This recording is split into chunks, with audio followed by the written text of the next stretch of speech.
ওম নমো ভগবতে বাসুদেবায়। জয় শ্রীকৃষ্ণ। রাধে রাধে। 17ই সেপ্টেম্বর বুধবার দিন, পবিত্র ইন্দিরা একাদশী ব্রত মহাযোগে পালিত হচ্ছে এই ইন্দিরা একাদশী ব্রত। এই দিনে ভাদ্র সংক্রান্তি অর্থাৎ ভাদ্র মাসের শেষ দিন সনাতনীদের নিকটে মহা ধুমধামে এবং ভক্তিতে পূজিত হন এই দিন দেবশিল্পী বিশ্বকর্মা। একাদশী ব্রত তো এমনিতেই মহাপুণ্যের, তবুও মহাযোগে সহস্রগুণ পুণ্যফল প্রদান করেন ভক্তের প্রতি স্বয়ং শ্রীবিষ্ণু। যদি এই দিনে ভক্তিতে কোনো ব্যক্তি ব্রত পালন করেন, পূজা পাঠ করেন, এত পুণ্য এবং পবিত্র দিনে ভুলেও আপনারা খাবেন না এই 3টি খাবার এবং এই 5টি সবজি। এতে চরম দারিদ্রতায় ভুগবেন আপনারা। অমঙ্গল নিশ্চিত জীবনে আসবে। দুঃখ, কষ্ট, জ্বালা যন্ত্রণা, দারিদ্রতায় জর্জরিত হয়ে যাবেন আপনারা। আচ্ছা, শ্রীক্ষেত্র ধামে পুরীতে একাদশীর উপবাস নিষেধ কেন? এই ইন্দিরা একাদশীকে পিতৃ একাদশী বলা হয়, অর্থাৎ পিতৃপক্ষ একাদশী বলা হয়েছে। আর এই একাদশী ব্রত পালনেই মুক্তি মেলে নরকবাসী আত্মার। মুক্তি পাবেন পূর্বপুরুষ অর্থাৎ পিতৃপুরুষগণ। উন্নতি এবং সৌভাগ্য আসবে আপনার জীবনে।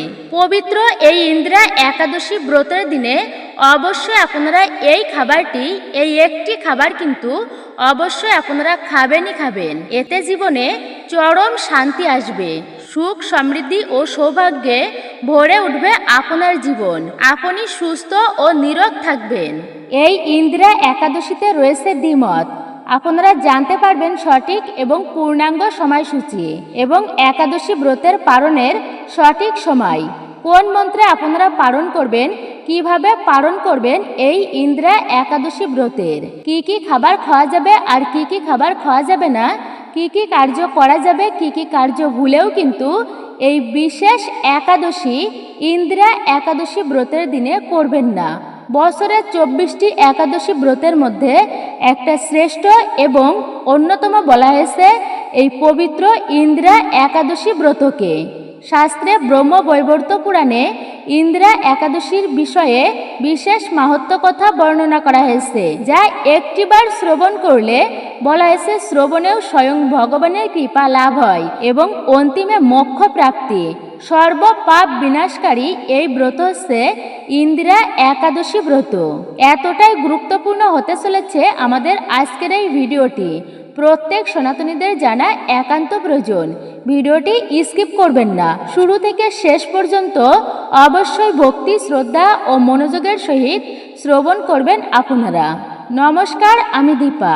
দেশ ও দেশের বাইরে থেকে যে সকল দর্শকেরা এই মুহূর্তে ভিডিওটি অন করেছেন তাদের প্রত্যেককে সুস্বাগত জানাই রায়কিশোরী দীপা অর্থাৎ সনাতন ধর্মীয় তথ্যমূলক চ্যানেলে। আমি সর্বদাই চেষ্টা করি সনাতন ধর্মের এরকমই সকল গুরুত্বপূর্ণ বিষয়গুলি আপনাদের সামনে উপস্থাপন করতে, শেয়ার করতে। আসুন কিছুক্ষণ সময় প্রত্যেকে একসঙ্গে ধৈর্য ধরে আজকের এই পূর্ণ পবিত্র ইন্দিরা একাদশী, যা পিতৃপক্ষের একাদশী বলা হয়েছে, এই প্রসঙ্গে আমরা বিস্তারিত জেনে নিই। ভিডিওটি শুরু থেকে শেষ পর্যন্ত শ্রবণ করে যদি আপনাদের ভালো লেগে থাকে অবশ্যই একটি লাইক করবেন। কমেন্টে ভক্তি, ভালোবাসা ও শ্রদ্ধার সহিত জয় শ্রীকৃষ্ণের জয়, জয় শ্রীবিষ্ণুর জয় অথবা আপনার গুরুদেবের নামটি একটি বারের জন্য হলেও লিখে জানাবার জন্য অনুরোধ রইল। চ্যানেলে নতুন হলে অবশ্যই চ্যানেলটি সাবস্ক্রাইব করবেন। পাশে থাকার নোটিফিকেশন বেল বাটনটি অল করে দিবেন। আশা করছি আপনারা এই একটি ভিডিও থেকেই উপকৃত এবং সমৃদ্ধ হবেন। তাহলে চলুন শুরু করি আজকের মূল ভিডিওটি। একজন সনাতনীকে অবশ্যই আপনারা সাপোর্ট করবেন। ইন্দিরা একাদশীতে সঠিক নিয়মবিধি মেনে ব্রত পালন করলে শুভফল প্রাপ্ত হয়। কথিত আছে পিতৃপক্ষের সময় যদি কোনো কারণে পূর্বপুরুষদের শ্রাদ্ধ করতে না পারেন তবে ইন্দিরা একাদশীর দিনে আপনি ভক্তিতে ব্রত পালন করুন। আর এই ইন্দিরা একাদশী ব্রত পালন করলেই আপনার পূর্বপুরুষরা তুষ্ট হয় এবং তাদের আশীর্বাদ পাওয়া যায়। এছাড়া এই একাদশী ব্রত পালন করলে পূর্বপুরুষরা মোক্ষ লাভ করে। ভজন কীর্তন করলেও পুণ্য লাভ হয়। এই ব্রত পালনে আমাদের সামনেও মোক্ষ লাভের পথ খুলে যায়। অবশ্যই আপনারা ভিডিওটি ভক্তিতে শ্রবণ করুন, ভিডিও থেকে অনেক কিছুই আপনারা জানতে পারবেন। আসুন প্রথমে জেনে নিই শ্রীক্ষেত্র ধাম পুরীতে একাদশীর উপবাস নিষেধ, কেন নিষেধ করা হয়েছে আমরা সে বিষয়ে একটু জেনে নিই। পুরুষোত্তম ধাম বা শ্রীক্ষেত্র জগন্নাথ পুরীতে ভগবান শ্রী শ্রী জগন্নাথ দেব স্বয়ং একাদশীর উপবাস করতে ভক্তদের নিষেধ করেছেন। প্রভাস খণ্ড গ্রন্থে জানা যায় যে রত্না নামে এক বিধবা ব্রাহ্মণী জগন্নাথ দর্শনার্থে শ্রীক্ষেত্রে গিয়েছিলেন, কিন্তু পূর্ণ রথযাত্রার পরবর্তী একাদশী তিথি পালন করার মানসে তিনি উপবাস থাকেন। দিনের শেষের দিকে ব্রাহ্মণী ক্ষুধায় কাতর হয়ে ধুলায় শাড়ির আঁচল পেতে নিদ্রায় নিমগ্ন হন। জগন্নাথ পুরীধামে কারো উপবাস থাকার প্রয়োজন হয় না, এই কথা জেনে অন্তর্যামী চতুর্ভুজী ভগবান নারায়ণ দ্বিভুজ রূপ ধারণ করে ব্রাহ্মণীর নিকট উপস্থিত হয়ে ব্রাহ্মণীকে বললেন, হে ব্রাহ্মণী, নিদ্রা হতে ওঠো। শ্রীক্ষেত্রে একাদশী ব্রত পালনের কোনো প্রয়োজন নেই। তুমি মহাপ্রসাদ গ্রহণ না করাই তোমার জগন্নাথ দর্শন বিফলে হবে। এই কথা শুনে ব্রাহ্মণী দ্বিজরূপী নারায়ণকে বললেন, আমি বিধবা ব্রাহ্মণী একাদশী তিথিতে কিভাবে অন্ন জল গ্রহণ করি, এতে আমার পাপ হবে। ঈশ্বর হেসে ব্রাহ্মণ বললেন, তুমি বহু পরিশ্রম করে শ্রী শ্রী জগন্নাথ দেব দর্শনের পর প্রভুর মহাপ্রসাদ গ্রহণ না করে একাদশী মান্য করার ফলে প্রভুর কৃপা হতে বঞ্চিত হয়েছ। হে ব্রাহ্মণী, তুমি একাদশী ব্রতের ফল ও মহিমা সম্পর্কে আমাকে বলো, তা শুনে আমি তৃপ্ত হই। ব্রাহ্মণী একাদশী ব্রত সম্পর্কে দ্বিজকে বললেন, জন্মাবধি যদি কেউ একাদশী ব্রত পালন করে সে দেহান্তে স্বর্গে কিংবা ভগবান শ্রীবিষ্ণুর পরম ধাম বৈকুণ্ঠ তথা গলকে গমন করে প্রভু স্বয়ং তাকে কৃপা করে দর্শন দেন। ভক্তিযুক্ত হয়ে নির্জলা একাদশী ব্রত পালনেও প্রভু সন্তুষ্ট হয়ে ভক্তকে দর্শন দেন। দ্বিজ ঈশ্বর হাসিয়া শ্রী শ্রী জগন্নাথ দেব এর দর্শনের ফল সম্পর্কে তাকে জিজ্ঞাসা করলেন।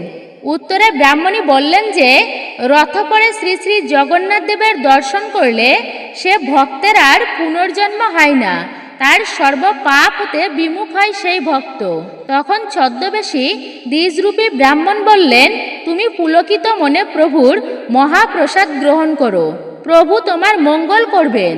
উত্তরে ব্রাহ্মণী বললেন যে মহাপ্রসাদের মান রক্ষার্থে আমি মহাপ্রসাদ অবশ্যই গ্রহণ করব, যদি ভগবান আমাকে নিজ রূপে দর্শন দেন।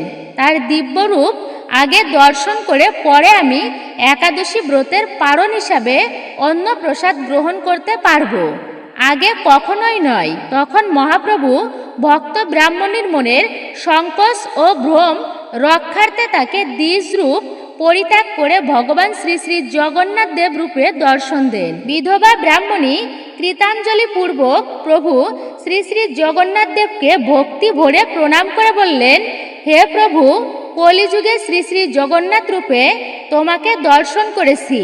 সত্য, ত্রেতা ও দাপর যুগে তুমি কোন রূপে আবির্ভূত হয়েছিলে আমি সেই মনোমুগ্ধকর রূপাদিও আমি দর্শন করতে ব্যাকুল হয়ে গিয়েছি। তারপর ভগবান ভক্ত ব্রাহ্মণীকে শ্রীক্ষেত্রে ক্ষীরোদসাগরের বটপত্রের উপর সত্যযুগে আবির্ভূত চতুর্ভুজী ভগবান নারায়ণ রূপে দর্শন দেন। তারপর ত্রেতা যুগে ভগবান শ্রী রাম রূপে আবির্ভূত হয়ে ভক্ত ব্রাহ্মণীকে দর্শন দেন। তারপর ভগবান দাপর যুগে আবির্ভূত চূড়াধরা মোহনবাসী হস্তে শ্রীকৃষ্ণ রূপেও তাকে দর্শন দান করেন।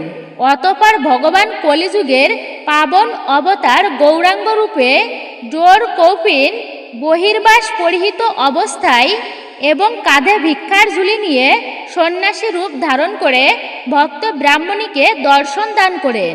সবশেষে প্রভু তার স্বরূপে অর্থাৎ শ্রী শ্রী জগন্নাথ দেব রূপ ধারণ করে ভক্ত ব্রাহ্মণীকে বললেন যে শ্রীক্ষেত্র ধাম পুরীতে কোনো ভক্ত অভুক্ত অবস্থায় থাকতে পারে না, আমাকে দর্শন করে সকল ভক্ত অবশ্যই আমার মহাপ্রসাদ গ্রহণ করে, এতে আমার পূর্ণাঙ্গ সন্তুষ্টি হয়। পরিশেষে ব্রাহ্মণী শ্রী ভগবানের দিব্যলীলা অবকলনে মনের সংকোচ ও ভ্রম পরিত্যাগ করে শ্রীহরি দর্শনপূর্বক একাদশী ব্রত ভঙ্গ করে শ্রী শ্রী জগন্নাথ দেবের মহাপ্রসাদ গ্রহণ করলেন। এতে ভগবান শ্রী শ্রী জগন্নাথ দেব অত্যন্তই সন্তুষ্ট হয়ে তৎক্ষণাৎ ব্রাহ্মণীকে তার শ্রীচরণে আশ্রয় দিলেন। ভক্ত প্রেমের এক অঘম উদাহরণস্বরূপ শ্রী ভগবান শ্রীক্ষেত্র ধামের মহাপ্রসাদের মাহাত্ম্য বর্ণনা করার জন্যই এই বিধবা ব্রাহ্মণী রত্নাকে তার স্বরূপ দর্শন করিয়েছিলেন। এখান থেকে আমরা একটা বিষয় শিক্ষা পাই যে শ্রীক্ষেত্র ধাম পুরীতে ভগবানের প্রীতার্থে একাদশীর পুণ্যফল অর্জনের জন্য কখনোই ভক্তদের নিজে অভুক্ত থেকে নির্জলা একাদশী ব্রত পালন করার প্রয়োজন নেই। কারণ এই ধামে ভগবান শ্রী শ্রী জগন্নাথ দেব নিজে ভক্তদেরকে তার দর্শনের পর মহাপ্রসাদ আস্বাদনের সুযোগ দান করেছেন। তাই এই পুণ্যধামে কোনো ভক্ত কখনোই অভুক্ত থাকতে পারে না। আপনারা এত সময় জানলেন শ্রীক্ষেত্র পুরীধামে কেন একাদশী ব্রতের উপবাস পালন করা হয় না। এই ইন্দিরা একাদশী ব্রত পালন করে এবং বিষ্ণুর আরাধনা করে পিতৃপুরুষদের আত্মার শান্তি ও মোক্ষ লাভের জন্য প্রার্থনা করা হয় এই বিশেষ দিনে। দরিদ্র ও অভাবীদের দান করলে পাপমোচন হয়, এটি বিশ্বাস। দ্বাদশীর সকালে ব্রাহ্মণ ভজন করিয়ে নিজে মহাপ্রসাদ গ্রহণ করা হয়, যা পূর্বপুরুষদের তৃপ্ত করে বলে আত্মবিশ্বাস মনে। ভক্তি সহকারে শালগ্রাম বা শিমুলের পূজা করা হয় এবং ব্রতের ফল তাদের উদ্দেশ্যে নিবেদন করা হয় পূর্বপুরুষদের উদ্দেশ্যে।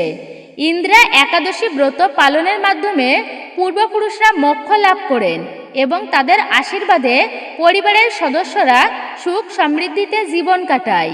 এই ব্রত পালনে মহাপাপ বিনষ্ট হয় এবং যে পূর্বপুরুষরা কর্মবিপাকে নিম্নজনী লাভ করেছেন তারাও উত্তম গতি লাভ করে থাকেন এই ব্রত পালনের মাধ্যমে।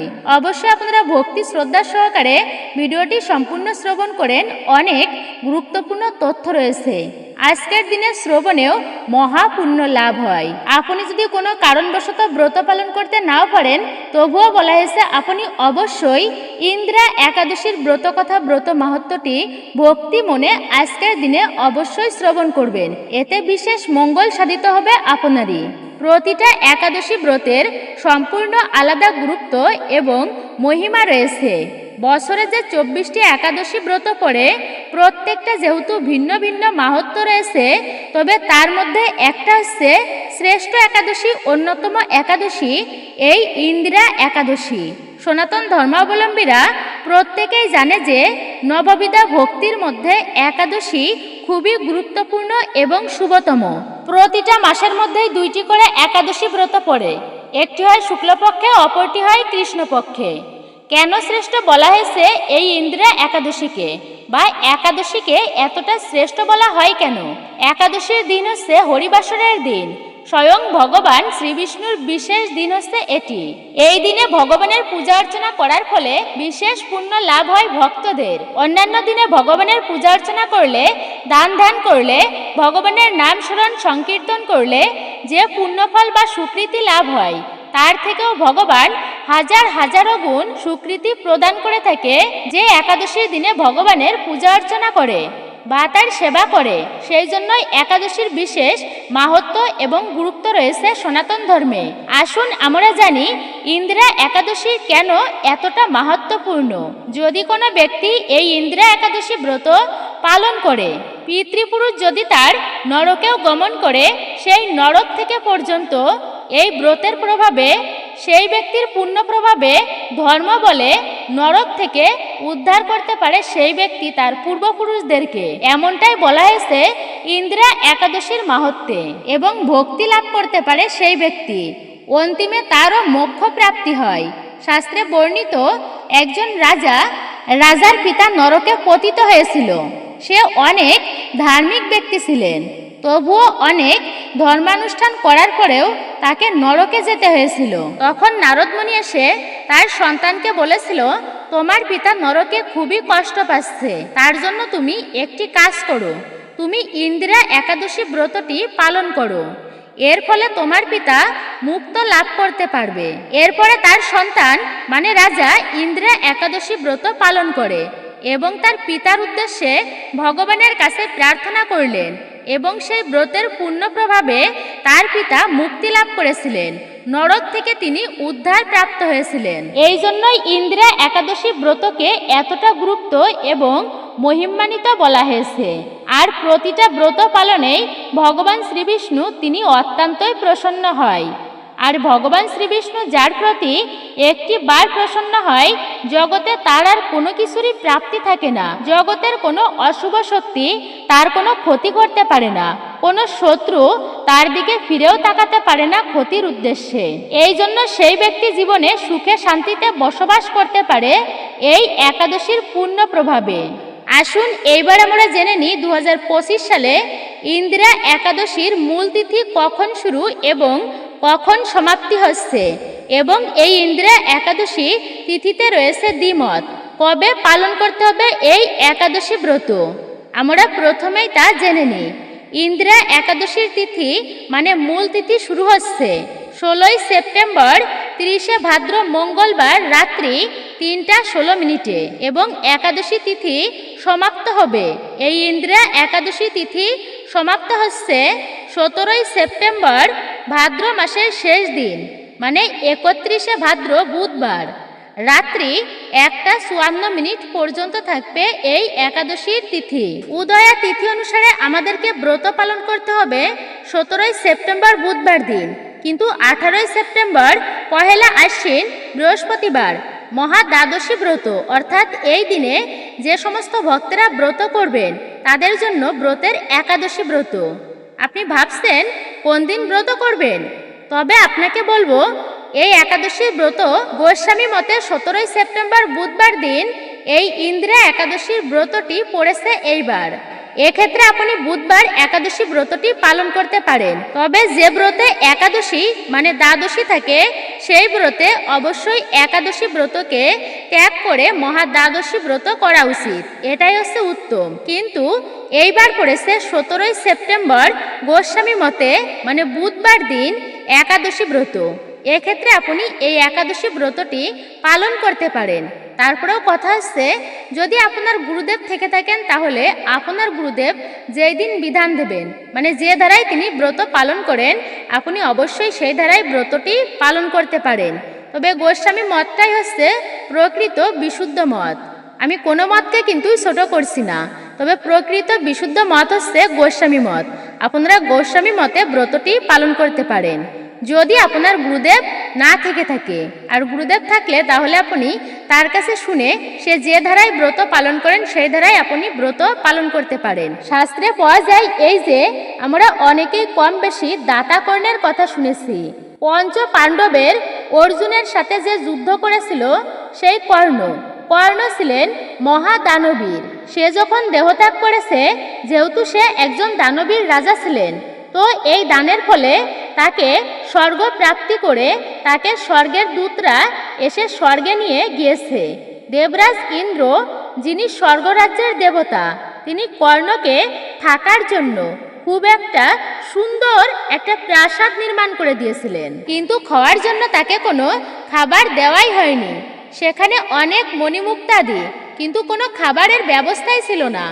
দানবীর রাজা কর্ণ তিনি এসে দেবরাজ ইন্দ্রকে বলতে লাগলেন, এ কি উপহাস করা হচ্ছে আমার সাথে? কিন্তু কেন?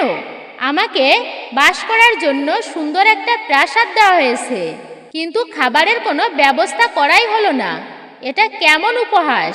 তখন দেবরাজ ইন্দ্র বলছেন, কর্ণ তুমি পিতৃপুরুষের উদ্দেশ্যে তর্পণ করনি।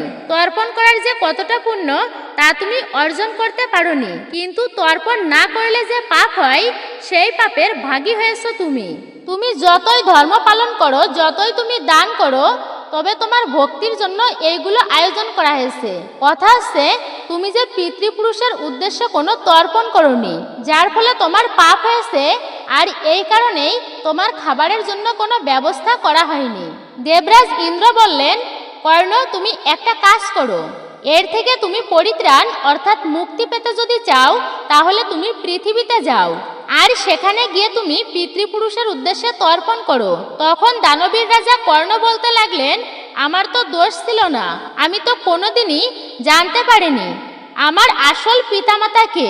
পরে যখন জানতে পারলাম তখন আমি আর পিতৃতর্পণ করতে পারিনি। এবার দেবরাজ ইন্দ্র বললেন, এটা হচ্ছে চলমান মাস, এই মাসে তুমি পিতৃতর্পণ করো পৃথিবীতে, সেখানে তুমি যাও, পিতৃপক্ষ চলছে, পৃথিবীতে গিয়ে পিতৃপুরুষের উদ্দেশ্যে তর্পণ করো, বিশেষ ফল পাবে তুমি। এরপর স্বর্গ থেকে কর্ণ এসে পিতৃতর্পণ করার পরে তারপরেই তিনি স্বর্গে গিয়ে উত্তম ভোজন বা খাবার পেয়েছিলেন। সেই জন্য মূলত এই পিতৃপক্ষের একটা আলাদাই গুরুত্ব এবং মহিমা রয়েছে। তার মধ্যে আবার ইন্দ্রা একাদশী ব্রত, যে ব্রত পালন করার ফলে পিতৃপুরুষ নরকে গেলেও সেখান থেকেও তারা উদ্ধার পায়, মোক্ষ প্রাপ্তি লাভ করতে পারে এই ইন্দ্রা একাদশী ব্রতের পূর্ণ প্রভাবে।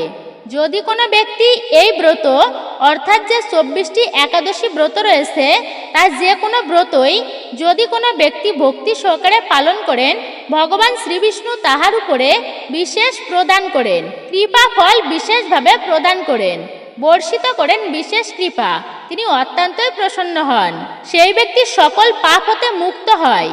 আর এই ইন্দ্রা একাদশী ব্রত পালনের ফলে যেমন পিতৃপুরুষের মঙ্গল হয়, তেমনি নিজের জীবনেরও আধ্যাত্মিক মঙ্গল সাধিত হয়। একাদশী কি? একাদশী কি শুধু একটি উপবাস? গণেশ চতুর্থী, নাগ পঞ্চমী, অরুণ ষষ্ঠী, অদ্বৈত সপ্তমী, রাধা অষ্টমী, রামনবমী, বিজয়া দশমী এবং সর্বশেষ একাদশী। অতএব বিভিন্ন সংখ্যানুসারে বিভিন্ন উৎসব নির্দিষ্ট রয়েছে, তবে অভ্যন্তরীণ যে অর্থটি আর সেটি হচ্ছে একাদশ, অর্থ হচ্ছে 11, এবং উপবাস, উপবাস শব্দের অর্থ হচ্ছে নিকটে ও বাস করা মানে বাস করা, অর্থাৎ একাদশীর অর্থ হলো আমাদের একাদশ ইন্দ্রিয় নিয়ে ভগবান শ্রীকৃষ্ণের সন্নিকটে অবস্থান করা। একাদশীর দিবসে ভক্ত কৃষ্ণ সেবায় এতটাই নিবিষ্ট থাকে যে জীবনের সাধারণ জৈবিক চাহিদাগুলো যেমন আহার নিদ্রা পর্যন্ত তার কাছে গুরুত্বহীন হয়ে পড়ে। ভক্তের চাহিদাগুলো দূরে সরিয়ে একাদশ ইন্দ্রিয় দিয়ে ভগবানের শ্রী পাদপদ্মের সেবায় বর্ধিত থাকেন সেই ভক্ত। দশমীর সূর্যাস্ত থেকে একাদশীর সূর্যাস্ত পর্যন্ত 12 ঘন্টা এবং ওই দিবসে বাকি 24 ঘন্টা উপবাস থাকতে হয় এবং এরই পর পালন করা হয়। অর্থাৎ একাদশী শুধু পারমার্থিক প্রেক্ষাপটে নয়, বরং জাগতিক প্রেক্ষাপট থেকেও অনেক গুরুত্বপূর্ণ। যদি আপনি দীর্ঘায়ু লাভ করতে চান তবে অনুগ্রহ করে উপবাস থাকুন। পারমার্থিক প্রেক্ষাপট থেকে কষ্টসাধ্য হলেও সর্বোত্তম উপবাস হচ্ছে নির্জলা উপবাস করা। পারমার্থিকভাবে কিভাবে সমৃদ্ধ হওয়া যায় সেই গতিবিধি আমাদের অবলম্বন করতে হবে। অর্থাৎ দেহ হয়তো উপবাস করছে, কিন্তু হরিনাম জপ কীর্তনের মাধ্যমে আমরা যেন আত্মাকে আহার প্রদান করি। দ্বিতীয়ত হলো নির্জলা উপবাস থাকতে অসমর্থ হলে জলপান করা উপবাস থাকা যায়, অর্থাৎ আপনি জলপান করে উপবাস থাকতে পারেন যদি আপনি নির্জলা উপবাসে অসমর্থ হন। তৃতীয়ত হলো শুধু জল নয়, এর সাথে আপনি বিভিন্ন ফলের রস এবং ফল গ্রহণ করে একাদশীর উপবাস থাকতে পারবেন। চতুর্থ হলো অসমর্থ পক্ষে বিভিন্ন ফলাদি গ্রহণ করে উপবাস থাকা যায়। পঞ্চমত হলো পঞ্চরবিশস্য বর্জন করে অন্যান্য খাবার আহারের মাধ্যমে উপবাস থাকতে পারবেন। আপনি একাদশী ভঙ্গ করতে পারেন যে সমস্ত আহার্য দ্রব্য দ্বারা যা একাদশীর দিনে গ্রহণ করা হয় না। যেমন আপনি যদি নির্জলা উপবাস থাকেন তবে পরের দিন একাদশীর উপবাসের পালন করতে পারেন জল গ্রহণের মাধ্যমে। যদি আপনি শুধুমাত্র ফলের রস খেয়ে একাদশী থাকেন তবে ফল খেয়ে একাদশীর পালন করতে পারেন। যদি শুধুমাত্র সাবুদানা খেয়ে একাদশীর উপবাস থাকেন তবে পরদিন পঞ্চরবিশস্যর শস্যাদি দিয়ে অর্থাৎ পঞ্চরবিশস্য গ্রহণের মাধ্যমে আপনি পালন করতে পারেন। আর যদি একাদশীর দিন শস্যাদি গ্রহণ করেন তবে আপনি কিন্তু নরকগামী হবেন। তাই ভুলেও একাদশীর দিনে পঞ্চরবিশস্যর কোনো খাবারই কিন্তু খাবেন না। সর্বোত্তম হচ্ছে নির্জলা ব্রত। এটি হচ্ছে প্রকৃত শাস্ত্রীয় বিধান যে আমাদের সকলের নির্জলা ব্রত উপবাস পালন করা হয়। উপবাস পালন করা উচিত, কিন্তু সবাই যে না খেয়ে ব্রত থাকতে পারে না। সেক্ষেত্রে আপনি বিভিন্ন প্রকার ফল খেয়ে ব্রত থাকতে পারেন, কিন্তু অনেকে আবার সম্পূর্ণ নির্জলা ব্রত করলে অর্থাৎ না খেয়ে থাকলে শরীরের নানান রকম সমস্যার সৃষ্টি হয় এবং ফলমূল খেয়েও যাদের ব্রত করতে কষ্ট হয়ে যায়, তাহলে আপনি সবজি রান্না করে খেতে পারেন। কথা হচ্ছে আপনি এত কষ্ট করে একটা ব্রত পালন করলেন, মানে নির্জলা ব্রত করলেন, কিন্তু আপনি যদি সেই ব্রত করার পরেও যদি সঠিক সময়ের মধ্যে পালন না করেন, তবে সেই ব্রতের সম্পূর্ণ ফল কখনোই কিন্তু লাভ হয় না। পালন কিন্তু একাদশী ব্রতের খুবই একটা গুরুত্বপূর্ণ বিষয়। ব্রত ভঙ্গ করতে হয় একাদশী ব্রতের, আর এই ব্রত ভঙ্গ করাকেই বলে পালন। এবার আপনারা জানবেন এই ইন্দ্রিয়া একাদশী ব্রতের পালনের সময়। আপনারা যে সকল ভক্তেরা বুধবার অর্থাৎ 17 সেপ্টেম্বর ইন্দ্রিয়া একাদশী ব্রতটি পালন করছেন, আপনাদেরকে ব্রতের পালন ভঙ্গ করতে হবে বৃহস্পতিবার 18 সেপ্টেম্বর সকাল 6টা 6 মিনিট থেকে 9টা 59 মিনিটের মধ্যে। আর যে সকল ভক্তরা বৃহস্পতিবার অর্থাৎ 18 সেপ্টেম্বর আপনারা ইন্দ্রিয়া একাদশী ব্রতের উপবাস রেখেছেন, আপনাদেরকে ব্রতের পালন করতে হবে। আপনারা পালন করবেন সকাল 6টা 6 মিনিট থেকে 9টা 59 মিনিটের মধ্যে। যে সকল ভক্তরা বৃহস্পতিবার দিন ইন্দ্রিয়া একাদশী ব্রতের উপবাস রেখেছিলেন, আপনারা কিন্তু পালন করবেন শুক্রবার দিন, আমি আরেকটি বারও বললাম। আর যারা বুধবার একাদশী ব্রতের উপবাস রেখেছেন তারা পালন করবেন বৃহস্পতিবার দিন, মানে 18 সেপ্টেম্বর। আর পালন করার সময় একটি বিশেষ মন্ত্র উচ্চারণ করা সকলেরই কিন্তু উচিত, আর যারা জানে না তাদের বিষয়টা ভিন্ন। অনেকেই বলেন মন্ত্রের কি প্রয়োজন, ঠাকুরকে ভক্তি করলেই হবে। তবে মন্ত্রবিহীন সংকল্পবিহীন কোনো ধর্ম অনুষ্ঠান সম্পূর্ণ হয় না, অবশ্যই মনে রাখবেন। মন্ত্রের অবশ্যই প্রয়োজন আছে, তেমনি ভক্তিরও প্রয়োজন আছে। সর্বপ্রথম এবং শ্রেষ্ঠ হচ্ছে ভক্তি, শ্রদ্ধা আর ভালোবাসা। তবে তাই নয় যে মন্ত্রের কিন্তু কোনো প্রয়োজন নেই জীবনে, অবশ্যই মন্ত্রের প্রয়োজন আছে। তবে যারা মন্ত্র জপ করতে পারি না, সেক্ষেত্রে তাদের বিষয়টা কিন্তু সম্পূর্ণই আলাদা। তাহলে এইবার জানুন একাদশীর পালন মন্ত্র। আপনারা কোন মন্ত্রে এই ইন্দ্রিয়া একাদশী ব্রতের পালন কার্য সম্পূর্ণ করবেন? ওম একাদশ্যাম নিরাহার ব্রতে নানে না কেশব প্রসিদ সুমুখ নাথ জ্ঞান দৃষ্টি প্রদভব। ওম একাদশ্যাম নিরাহার ব্রতে নানে না কেশব প্রসিদ সুমুখ নাথ জ্ঞান দৃষ্টি প্রদভব। ওম একাদশ্যাম নিরাহার ব্রতে নানে না কেশব প্রসিদ সুমুখ নাথ জ্ঞান দৃষ্টি প্রদভব। আপনারা এই মন্ত্রটি এইভাবে 3বার উচ্চারণ করবেন পালনের সময়। ভগবানের প্রসাদ দিয়ে অবশ্যই পঞ্চরবিশস্যের প্রসাদ আপনারা অর্পণ করবেন ভগবানকে। আপনারা অর্পণ করতে পারেন চিরার ভোগ, রুটির ভোগ, অন্ন ভোগ, এগুলো অর্থাৎ পঞ্চরবিশস্যর খাবার ভগবানকে অর্পণ করে এই মন্ত্রটি জপ করবেন আপনারা, অর্থাৎ পালন মন্ত্র। এই মন্ত্রটি উচ্চারণ করে তাই ঠাকুরকে আপনারা প্রার্থনা জানাবেন। আপনি ব্রত ভঙ্গ করছেন, অবশ্যই ঠাকুরকে জানাবেন, হে গোবিন্দ, আমি যে এই ব্রত করেছি, কৃপা করে আমার প্রতি আপনি প্রসন্ন হন। এইভাবে আপনাদের যার যা মনস্কামনা মনোবাসনা আছে তা ঠাকুরকে প্রার্থনা করে জানাবেন। আর অবশ্যই প্রতিটা ভোগে কিন্তু তুলসী পত্র রাখবেনই, তুলসী পত্রবিহীন কিন্তু ভোগ অসম্পূর্ণ থাকে। পুরাকালে মূর নামে এক অসুর দেবতাদের আক্রমণ করলে তারা ভগবান বিষ্ণুর শরণাগত হয়। তখন বিষ্ণু স্বয়ং সেই অসুরটির রাজ্য চন্দ্রাবতী আক্রমণ করে।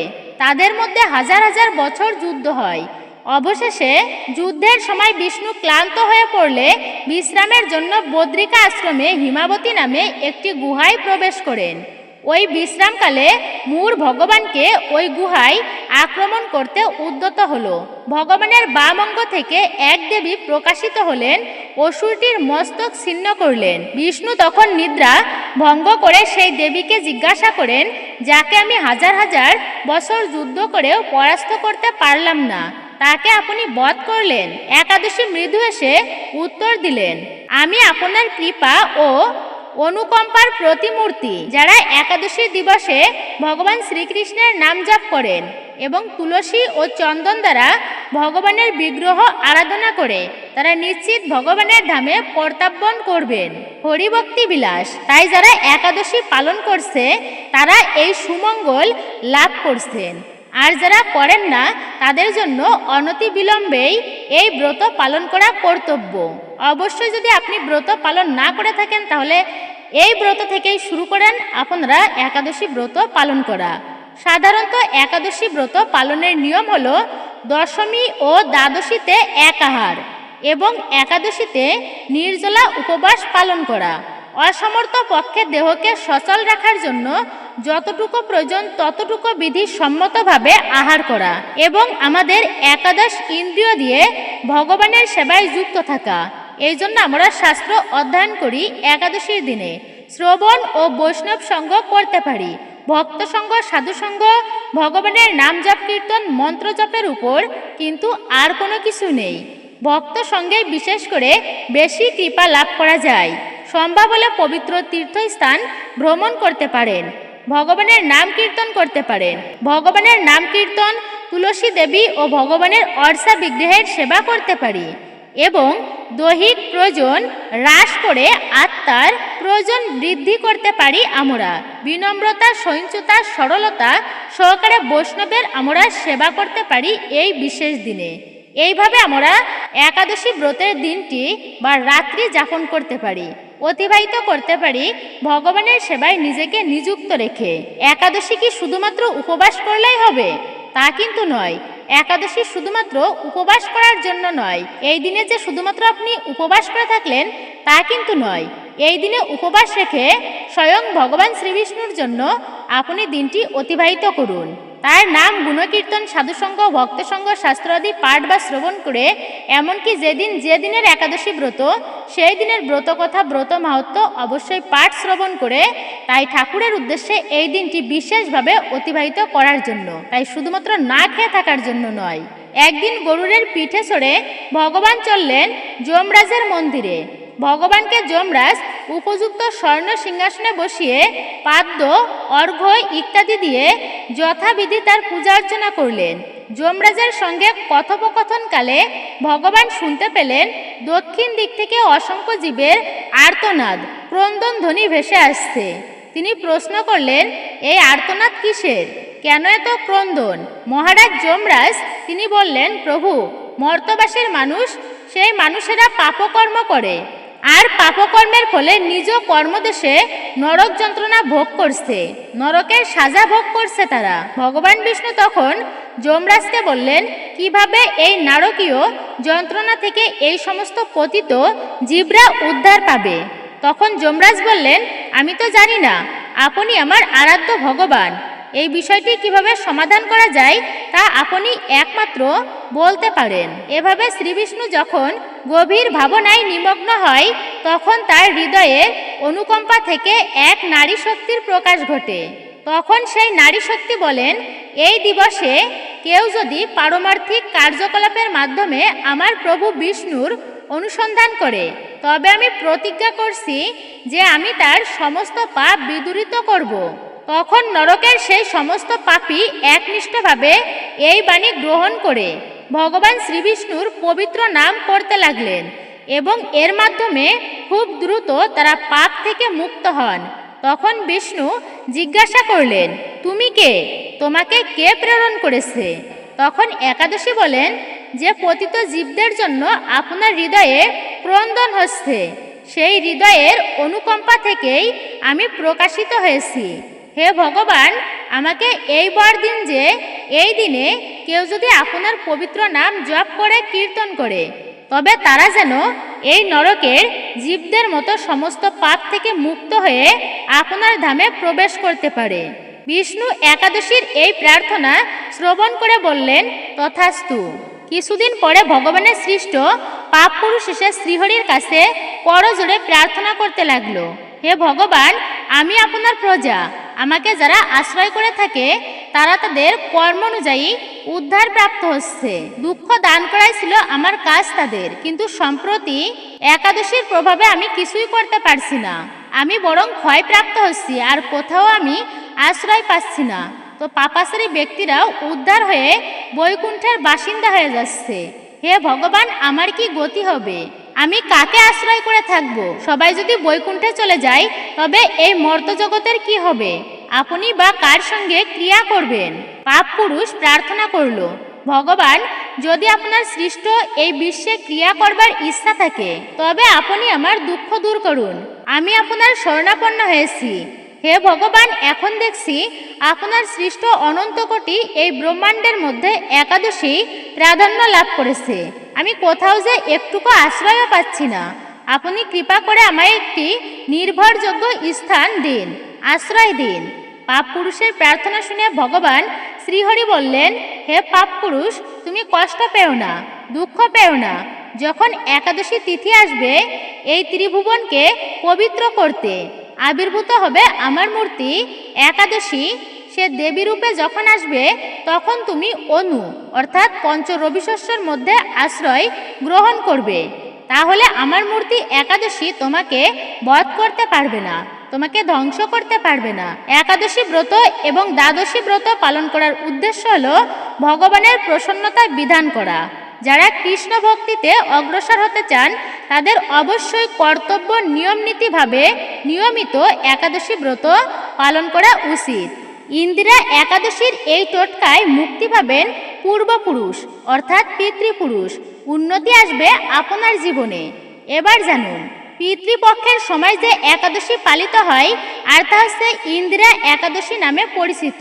এই একাদশী তিথি পালন করলে পূর্বপুরুষদের জন্ম মৃত্যুর বন্ধন থেকে মুক্ত করা যায়। তবে বিশেষ করে আপনারা কিন্তু একাদশী ব্রতের দিনে ঠাকুর পূজা দেবেন। কিছু যদি নাও করতে পারেন তাহলেও অন্তত ঠাকুরের চরণে একটি পুষ্প অর্পণ করবেন। এটি কিন্তু বিশেষভাবে বলা হয়েছে ঠাকুর পূজাটা কিন্তু একাদশীর দিনে অবশ্যই করবেন। এই দিন শ্রীহরি বিষ্ণুর পূজা করার পর বিশেষ কিছু উপায় অবশ্যই উল্লেখ রয়েছে শাস্ত্রে, যার ফলে পূর্বপুরুষরা তৃপ্ত হন। তার পাশাপাশি পরিবারের সদস্যরাও সুখ সমৃদ্ধিতে জীবন কাটায়। কি সেই উপায়গুলি যা শ্রীহরি বিষ্ণু পূজা করার পর আপনারা অবশ্যই এই টোটকাগুলি পালন করতে পারেন। প্রথমত, সুখ সমৃদ্ধির জন্য করুন এই উপায়। ইন্দিরা একাদশীর দিনে ব্রাহ্মণ ভোজন করানোর আগে অশ্বত্থ গাছের তলায় সরিষার তেলের প্রদীপ প্রজ্বলিত করুন। এরপর পূর্বপুরুষদের আত্মার শান্তি কামনার জন্য প্রার্থনা করুন। পিতৃপুরুষদের স্মরণ করে বিষ্ণু সহস্র নাম পাঠ করা উচিত। এই উপায় করলে পূর্বপুরুষরা প্রসন্ন হয় ও সুখ সমৃদ্ধির আশীর্বাদ প্রদান করেন। দ্বিতীয়ত, মোক্ষ লাভের উপায়। পিতৃপক্ষের একাদশী তিথিতে উপবাস করলে ও পূর্বপুরুষদের নামে দান পুণ্য কাজ করলে জাতক মৃত্যুর পর যমদূতের ভয় থেকে মুক্ত হয়ে যায়। এই উপবাস আত্মার যাত্রাকে সহজ করে তোলে, পাশাপাশি পূর্বপুরুষরা মোক্ষ লাভ করতে পারে। তাই ইন্দিরা একাদশীকে পুণ্যদায়ী ও মোক্ষদায়ী মনে করা হয়। তৃতীয়ত, পাপ মুক্তির উপায়।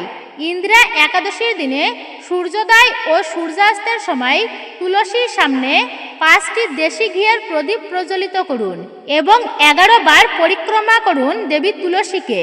পরিক্রমার সময় ওম নমো ভগবতে বাসুদেবায় এই মন্ত্রটি আপনি জপ করুন। এই উপায় করলে পূর্বজন্মের সমস্ত পাপ থেকে মুক্তি পাবেন। আবার আপনার উপবাসের পুণ্যফল পাবেন পিতৃপুরুষেরা। তারা পরিবারের ঐশ্বর্য ও সুখ শান্তির আশীর্বাদ দেবেন। এর পরবর্তী হচ্ছে জীবনে উন্নতির উপায়। পিতৃপক্ষের একাদশীর দিনে 5টি পান পাতা নিয়ে তাতে রলি ও কুমকুম দিয়ে শ্রী লেখুন এবং তারপর এটিকে বিষ্ণুর কাছে অর্পণ করুন। এরপর শ্রীহরি বিষ্ণুর পূজা করুন। পূজার পর পাতাটিকে লাল কাপড়ে বেঁধে লকারে বা আলমারিতে রেখে দিন। এই উপায় করলে চাকুরি ও ব্যবসায় উন্নতি করতে পারবেন। শাস্ত্র মতে পিতৃপক্ষের একাদশীর দিনে ব্রাহ্মণ ভোজনের পাশাপাশি দরিদ্র ও অসহায় ব্যক্তিদের পূর্বপুরুষের নামে খাবার খাওয়ানো উচিত। এর ফলে পূর্বপুরুষরা প্রসন্ন হবেন এবং সমস্ত সংকট দূর করবেন। পিতৃদোষ থেকেও মুক্তি পাওয়া যাবে এই উপায় করলে।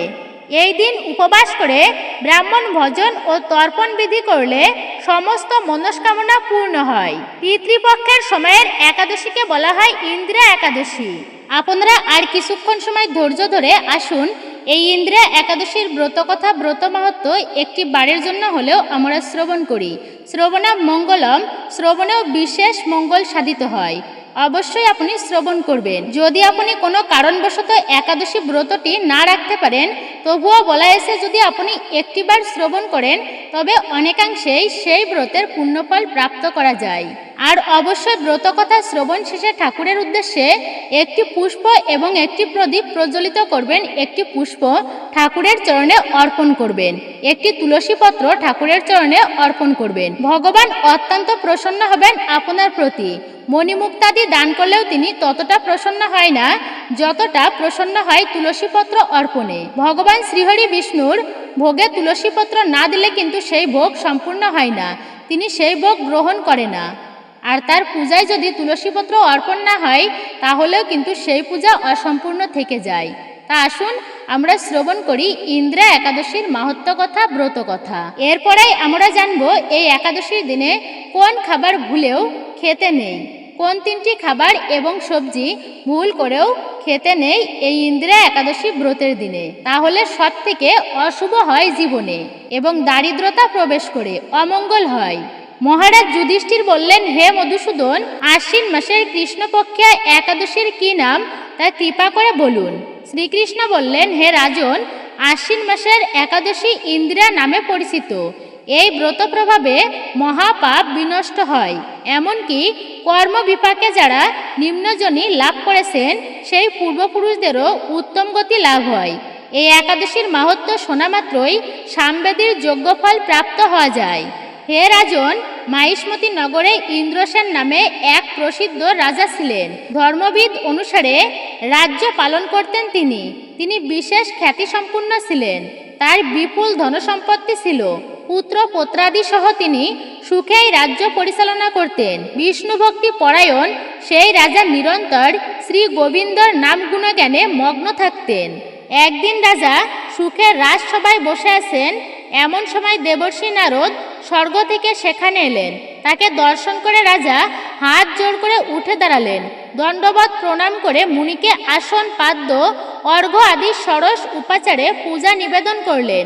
তারপর বললেন, হে মুনিবর, আপনার দর্শন মাত্র আমার যাবতীয় যজ্ঞফল লাভ হয়েছে। এখন আপনার আগমনের কারণ জানিয়ে আমাকে কৃতার্থ করুন। দেবর্ষি নারদ বললেন, হে মহারাজ, অতি বিস্ময়কর এক কথা শ্রবণ করুন। আমি এক সময় যমলোকে গিয়েছিলাম। সেখানে যমরাজের সবাই বহু পুণ্যকারী আপনার পিতাকে দেখলাম। ব্রত ভঙ্গ পাপে তাকে সেখানে যেতে হয়েছে। হে রাজন, আপনার পিতা যে সংবাদ প্রেরণ করেছেন, আমি এখন তা আপনাকে বলছি। তিনি বললেন, হে ঋষিবর, মাহিষ্মতির ইন্দ্রসেন আমার পুত্র। তাকে বলবেন গিয়ে আমি বহু পুণ্য অনুষ্ঠান করলেও কোনো কারণবশত জমালয়ে আসতে বাধ্য হয়েছি। এখানে আমি খুবই কষ্ট পাচ্ছি, অনেক কষ্ট সহ্য করতে হচ্ছে আমাকে নরক লোকে। আপনি কৃপা করে তাকে সর্বপাপনাশক ইন্দ্রা একাদশী ব্রত পালন করতে বলবেন। সেই ব্রত প্রভাবে আমি নিষ্পাপ হয়ে স্বর্গলোকে যেতে সমর্থ হব। এই কথা জানাবার জন্যই আমার আগমন। হে রাজন, আপনার পিতার মঙ্গল বিধানে আপনি যথাবিধি ইন্দ্রা একাদশী ব্রত পালন করুন। রাজা জিজ্ঞাসা করলেন, হে দেবর্ষি, সেই ইন্দ্রা একাদশী ব্রতের বিধি কি?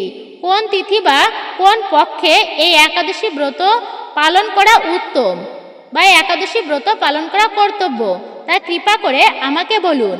দেবর্ষি উত্তর দিলেন, হে মহারাজ, আশ্বিন মাসের কৃষ্ণপক্ষের দশমীর দিন শ্রদ্ধা সহকারে প্রাত স্নান করবেন, মধ্যাহ্নে ভক্তি ভাবাপন্ন হয়ে পুনরায় স্নান করবেন এবং রাত্রিকালে ভূমিতে শয়ন করবেন। পরদিন একাদশীতে প্রাত কৃতাদি সমর্পণ করে নিরাহারে থাকবেন। ব্রতের নিয়মাবলী দৃঢ়ভাবে পালন করবেন। হে পুণ্ডরীকাক্ষ, হে অচ্যুত, এই শরণাগতের প্রতি কৃপা করুন। এভাবে শ্রদ্ধা সহকারে শালগ্রাম পূজা করে পিতার উদ্দেশ্যে ব্রতের ফল অর্পণ করবেন। দ্বাদশীর দিন সকালে ভক্তি ভরে শ্রী গোবিন্দের পূজা করে ব্রাহ্মণ ভজন করিয়ে অবশেষে নিজে মহাপ্রসাদ গ্রহণ করবেন। হে রাজন, বিধি অনুসারে শ্রীহরি এবং ভক্তদের অর্চন করলে আপনার পিতৃবর্গ মুক্তি লাভ করে শীঘ্রই বৈকুণ্ঠে গমন করবেন। রাজাকে এই উপদেশ দিয়ে দেবর্ষি নারদ সেখান থেকে প্রস্থান করলেন। রাজা ইন্দ্রসেন মুনিবরের উপদেশ অনুসারে পুত্র পরিজন সহ ভক্তি সহকারে এই ইন্দিরা একাদশী ব্রতের অনুষ্ঠান করলেন। তখন দেবলোক থেকে পুষ্পবৃষ্টি হতে লাগলো এবং তার পিতাও বিষ্ণু লোকে গমন করলেন। রাজা ইন্দ্রসেন নিজ পুত্রকে রাজ্যভার অর্পণ করে নিজেও অন্তিমে বিষ্ণু লোকে ফিরে গেলেন। এটি ইন্দিরা একাদশীর মাহাত্ম্য পাঠে ও শ্রবণে সকল পাপ থেকে মুক্ত হয়ে বিষ্ণু লোকে ফিরে গেলেন তিনি। এই ইন্দিরা একাদশীর মাহাত্ম্য পাঠে ও শ্রবণে সমস্ত পাপ থেকে মুক্ত হওয়া যায় এবং পরিশেষে বিষ্ণুলোকে তার গতি হয়। এবং ব্রত পালনকারী ব্যক্তির পিতামাতাও যদি বা তার কোনো পূর্বপুরুষ যদি তাদের কর্মগুণে নরকে পতিত হয়ে থাকেন, তাহলেও বলা হয়েছে ব্রত যে পালন করবে সে তাদেরকে উদ্ধার করতে পারবে এই ব্রতের পূর্ণ প্রভাবে। এটাই ছিল ইন্দিরা একাদশীর ব্রত কথা, ব্রত মাহাত্ম্য। আশা করছি সকলে বুঝতে পেরেছেন এই ব্রত পালন করলে আমরা কি ফল প্রাপ্ত করতে পারি। তাই নিজেও একাদশী ব্রত পালন করুন এবং অপরকে উৎসাহিত করুন যেন সেও একাদশী ব্রত ভক্তি ও ভালোবাসার সহিত শ্রদ্ধা মনে ব্রত পালন করে। এবার আপনারা জানবেন এই ইন্দিরা একাদশীর দিনে ভুলেও কোন কোন খাবার একদমই খাবেন না। আপনারা এই ইন্দিরা একাদশীর পবিত্র দিনে ভুল করেও খাবেন না তেতো জাতীয় কোনো প্রকার খাবার। চিরতা পাতার রস, উচ্ছে, নিম পাতা আপনারা কিন্তু ভুল করেও খাবেন না এই তেতো জাতীয় খাবার। শুভ দিনে তেতো জাতীয় কোনো খাবার খেতে নেই, এতে গ্রহ দোষ পড়ে জীবনে। পরিবারের সবার সাথে সম্পর্ক তিক্ততা তৈরি হয়। এর পরবর্তী হচ্ছে আপনারা এই ইন্দিরা একাদশী ব্রত পালন করে ভুলেও খাবেন না রাজসিক খাবার এবং তামসিক খাবার। মাছ, মাংস, ডিম, পেঁয়াজ, রসুন, পুঁই শাক, ডাল মানে মুসুর ডাল আপনারা কিন্তু ভুল করেও খাবেন না এই ইন্দিরা একাদশী ব্রত পালন করে। সকল প্রকার নেশাজাতীয় দ্রব্য কিন্তু বর্জনীয় এই দিন। চা, কফি, বিড়ি, সিগারেট, ধূম্রপান, মদ্যপান এই সমস্ত সম্পূর্ণই বর্জনীয়। আপনারা এই একটি দিন ভক্তি ও নিষ্ঠা সহকারে পালন করুন এই সমস্ত পরিত্যাগ করে। অবশ্যই ব্রহ্মচর্য ধর্ম কিন্তু পালন করবেন, ব্রহ্মকে রক্ষা করেই চলবেন এই পবিত্র দিনে। রাত্রি জাগরণের বিধান রয়েছে শাস্ত্রে। আপনারা রাত্রি জাগরণ করে হরিনাম করবেন, কীর্তন শ্রবণ করবেন বা হরে কৃষ্ণ মহামন্ত্র যতবার পারবেন ততবারই জপ করবেন। আর যারা মালা জপ করেন তারা অবশ্যই মালায় জপের সংখ্যা বৃদ্ধি করবেন। ভগবানের মন্ত্রের উপর কিন্তু কোনো মন্ত্রই নেই, সমস্ত অশুভ নাশ হয় মন্ত্র জপের মাধ্যমে, ভগবানের পূজা অর্চনার মাধ্যমে। তাই আপনি ভক্তিতে পূজা অর্চনা করুন এই বিশেষ দিনে। বলা হয়েছে এই দিনে আপনার সাধ্য সামর্থ্য অনুযায়ী যতটুকু পারবেন আপনি দান করবেন। তবে ভুল করেও কিন্তু পঞ্চরবিশ্বর কোনো খাবার একাদশী ব্রতের দিনে আপনি দান করবেন না। আপনারা ভুলেও খাবেন না একাদশী ব্রত রেখে বেগুন, সিম, বরবটি, মূলা, লাউ এগুলি কিন্তু আপনারা ভুল করেও খাবেন না। বাঁধাকপিও খেতে নেই কিন্তু একাদশী ব্রত পালন করে। অবশ্যই আপনারা এই নিয়মগুলি মেনে চলবেন। একাদশী ব্রত পালন করে আপনারা ভুলেও খাবেন না শ্যামা চাউলের কোনো খাবার। অনেকেই আছেন ব্রত পালন করে শ্যামা চাউলের খিচুড়ি তৈরি করে খান বা পায়েস রান্না করে খান, এটা কিন্তু আপনারা করবেন না। অনেকে আছেন এই দিন আটা রুটি খায়, ভুল বশতও কিন্তু এই কার্যটি করবেন না। আপনারা সবজি রন্ধন করবেন, সবজির মধ্যে ভুলেও কোনো শাক ব্যবহার করবেন না। শাক কিন্তু সম্পূর্ণ নিষিদ্ধ করা হয়েছে একাদশী ব্রতের দিনে, তবে দ্বাদশীতে আপনি শাক খেতে পারেন। আর একাদশী ব্রত পালন করে যদি ভগবান শ্রীহরি বিষ্ণুকে আপনি অন্নভোগও নিবেদন করেন, তবুও বলা হয়েছে সেই অন্নভোগ অর্থাৎ সেই ভাত প্রসাদ আপনি একাদশী ব্রতের দিনে খাবেন না, আপনি রেখে দিবেন, পরের দিন আপনি সেই প্রসাদটি গ্রহণ করতে পারেন। মানে পারণের দিনে আপনি সেটি গ্রহণ করতে পারেন, কিন্তু একাদশী ব্রত রেখে কখনোই এই পঞ্চরবিশস্য অর্থাৎ অন্ন একটি দানাও কিন্তু মুখে তোলা যাবে না, তাহলে সম্পূর্ণই আপনার ব্রতে দোষ লাগে, আপনার কিন্তু অমঙ্গল হবে এতে। আর একাদশী ব্রত পালন করে অবশ্যই আপনি যে সবজি রন্ধন করবেন বা ফল প্রসাদ আপনি সেটি ভগবানকে নিবেদন করবেন। নিবেদন করে এই একটি মাত্র প্রসাদ কিন্তু আপনি গ্রহণ করবেন, মানে এই একটি খাবার আপনি এই দিনে গ্রহণ করবেন। আর তো বলাই হয়েছে একাদশী ব্রত রেখে আপনি দুগ্ধ খেতে পারবেন, সাবুদানার বিভিন্ন পদ তৈরি করে খেতে পারবেন, বিভিন্ন প্রকার সবজি রন্ধন করে খেতে পারবেন, ফল আহার করতে পারবেন। তো দেখুন সুন্দরভাবে এগুলি আহার করে একাদশী ব্রতটি পালন করা যায়। অবশ্যই আপনি এই দিনে গ্রহণ করতে পারেন ভগবানের নিবেদিত এই প্রসাদগুলি। প্রসাদ হচ্ছে সাক্ষাৎ কৃপা, প্রসাদের সর্বদুঃখানাম, অর্থাৎ সর্বদুঃখ প্রসাদে হরণ হয়। দুঃখ দারিদ্রতা সেই ব্যক্তির মোচন হয় প্রসাদ সেবার মাধ্যমে। আপনি এই দিনে কাউকে অপমান করবেন না, কারোর মনে কখনোই কষ্ট দেবেন না, বৃক্ষ আদি কাটবেন না, পশু পাখিকে আঘাত করবেন না, কারোর নিন্দা করবেন না। নিন্দায় কিন্তু নিজের জীবনের সুকৃতি পর্যন্ত নষ্ট হয়ে যায়। যদি পারেন তাহলে অপরের ভালো গুণ দর্শন করুন। আপনি অপরের ভালো গুণ দর্শন করলেও সেই দর্শনেও নিজের ভিতরে সদ্গুণ কিন্তু প্রবেশ করে। তাই আপনি যদি পারেন অপরের নিন্দা নয়, তার সমালোচনা পরিত্যাগ করে আপনি তার ভালো গুণ দর্শন করুন। আপনি একাদশী ব্রত রেখে মন্দিরে গমন করতে পারেন। তো ঠাকুরকে দর্শন করা এবং পূজা করা দুই কিন্তু সমান পুণ্যফল প্রাপ্তি হয়। অবশ্যই এই বিশেষ দিনে যদি সম্ভব হয় একটিবার হলেও ঠাকুরকে প্রণাম করে আসুন মন্দিরে গিয়ে। যদি তাও সম্ভব না হয় আপনি আপনার ঠাকুর ঘরেই ঠাকুরকে প্রণাম করুন ভক্তি মনে। এই একাদশী ব্রত পালন করে আপনারা দই খাবেন না, মিষ্টি খাবেন না। যদি আপনি মিষ্টি বাড়িতে তৈরি করেন তাহলে কিন্তু আপনি খেতে পারেন, তবে দোকানের হলে আপনি সেটা পরিত্যাগ করবেন। দোকানেরটা আপনি খাবেন না এই দিনে। আপনি লবণ ব্যবহার করতে পারেন, তবে সন্দর্ভ লবণ আপনি খেতে পারেন, এটি উত্তম বলা হয়েছে।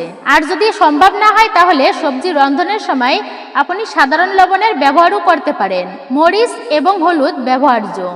আর বিশেষ করে তেলের কথা তো বললামই, সেটা হচ্ছে বাদাম তেল, ঘি অথবা সূর্যমুখীর তেল দিয়ে সেই সবজি রন্ধন করতে হবে। কিন্তু ভুলেও সরিষার তেল বা তিলের তেল বা সয়াবিনের তেল ব্যবহার করা যাবে না একাদশী ব্রতের দিনে। অবশ্যই এটি আপনারা লক্ষ্য রাখবেন। হরে কৃষ্ণ কৃষ্ণ কৃষ্ণ হরে হরে, হরে রাম রাম রাম হরে হরে। তো মূলত এটাই ছিল আমাদের আজকের ভিডিওটি আপনার কাছে কেমন লেগেছে মূল্যবান মতামত জানাতে একদমই ভুলবেন না। যদি ভালো লেগে থাকে অবশ্যই একটি লাইক করবেন, কমেন্টে ভক্তি ভালোবাসা ও শ্রদ্ধার সহিত জয় শ্রীকৃষ্ণের জয়, জয় শ্রী বিষ্ণুর জয় অথবা আপনার গুরুদেবের নামটি একটি বারের জন্য হলেও লিখে জানাবার জন্য অনুরোধ রইল। চ্যানেলে নতুন হলে চ্যানেলটি সাবস্ক্রাইব করবেন, পাশে থাকার নোটিফিকেশন বেল বাটনটি অল করে দিবেন। সকলে ভালো থাকুন, সুস্থ থাকুন, পরম করুণাময় ঈশ্বরের অশেষ কৃপায়। আপনাদের সাথে আবারও কথা হবে নতুন কোনো ভিডিওর প্রসঙ্গে। অবশ্যই আপনাদেরকে আরেকটি বার বলে দিই যে আপনারা এই একাদশীর পালন কার্য করবেন। একাদশী ব্রত যেদিনে রাখবেন তার পরের দিন সকাল 6টা 6 মিনিট থেকে আপনারা 9টা 59 মিনিটের মধ্যে একাদশীর পালন কার্য সম্পূর্ণ করবেন।